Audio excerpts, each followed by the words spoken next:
Today, we're going to start out with sort of a confession on my part. The quote that I wanted to start with this evening came from someone who I didn't know who this person was and was fascinated when I started to do a little bit of research. So, first off, to start our meditation, let me give you the quote. Peace is not the absence of chaos or conflict, but rather finding yourself in the midst of that chaos and remaining calm in your heart. This quote comes from a man named John Moores, Mroz, and it gives us some rather interesting insight into peace, perhaps thinking of it from a different angle. Remaining calm in our hearts sounds like a good way to reflect God's peace into the world. But of course, that can certainly be challenging. So, while I admit that I did not know anything about Moraz until I read up on him, I'm very pleased to say that he was not only a fascinating person, but clearly a person who had dedicated all of his life to help peace spread throughout our world. Originally, as a young man, he went off to college and trained as both a lawyer and a diplomat. And eventually, he started an organization called the East West Institute.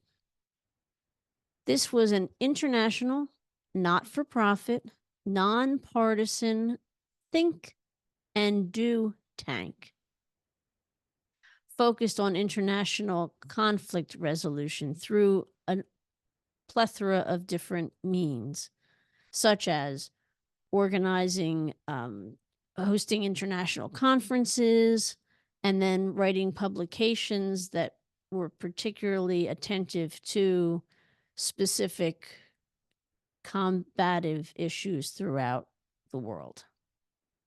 The organization itself ceased to operate in 2021, unfortunately, because of the complications that came as a result of the global pandemic.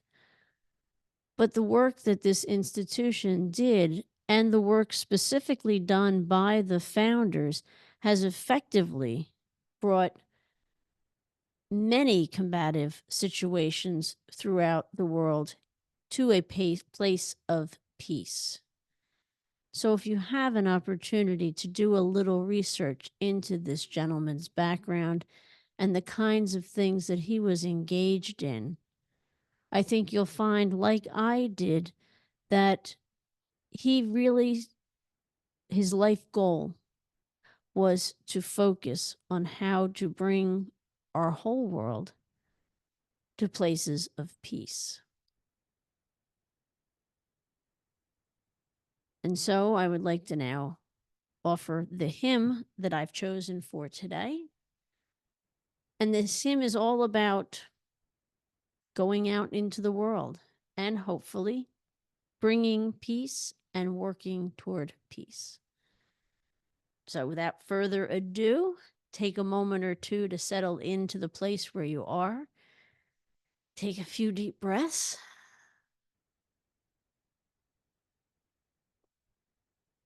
Imagine for a moment being someone like him who would be an ambassador of peace into some of the world's most challenging.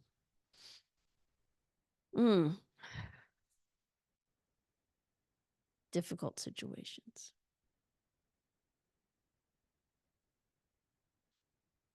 Go forth for God.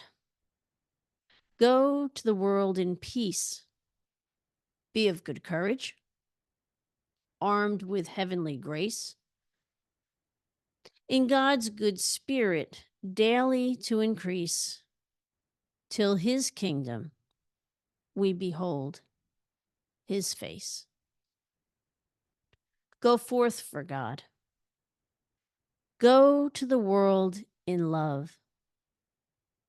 strengthen the faint, give courage to the weak, help the afflicted.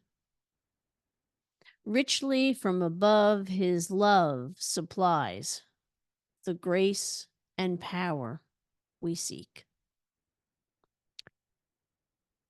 Go forth for God.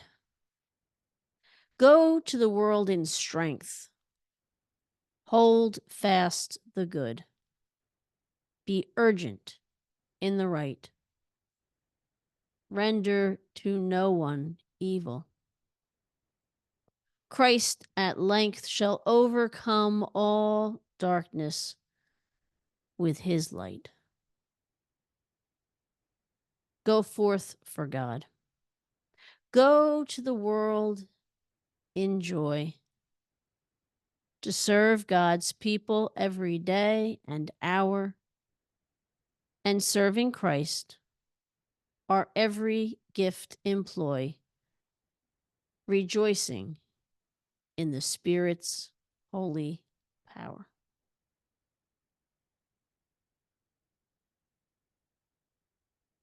John R. Pesey wrote the original text to this hymn in 1968. He was educated in theology at Selwyn College in Cambridge, and Pesey was ordained to the Church of England in 1923. In addition to serving several churches in England, he was also the headmaster and principal of the Bishop Cotton School in Simla, India, from 1927 to 1945. And he was also the principal of Bishop's College in Calcutta, India, from 1935 to 1945. Being in the country of India during that time period between World War I and all the way through to nearly the end of World War II was probably very effective in helping Pesey to see the importance of global peace. In Paul's letter, his first letter to the Thessalonians, he wrote a charge to the people that I think still can effectively hit us today. He wrote, "Live in peace with one another. And we urge you, brothers and sisters, warn those who are idle and disruptive. Encourage the disheartened. Help the weak. Be patient with everyone. Make sure that nobody pays back wrong for wrong, but always strive to do what is good for each other and for everyone else. Rejoice always, pray continually. Give thanks in all circumstances, for this is God's will for you in Christ Jesus. Do not quench the Spirit." I really like that. And of course, all of this today has left me with a few questions that I'd like to share with you.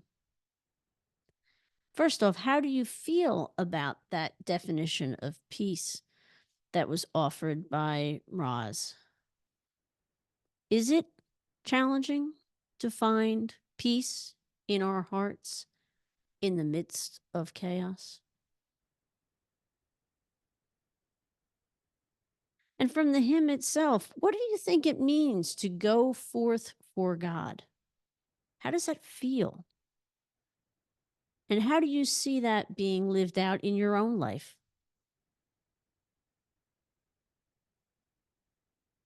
Finally, what do you think it would feel like to be armed with heavenly grace?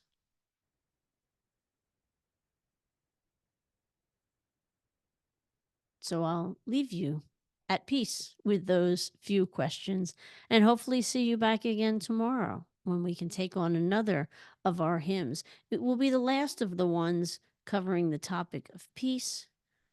And then the next day, we'll move on to our third subject of the Advent season. And so until then, please take care and God bless.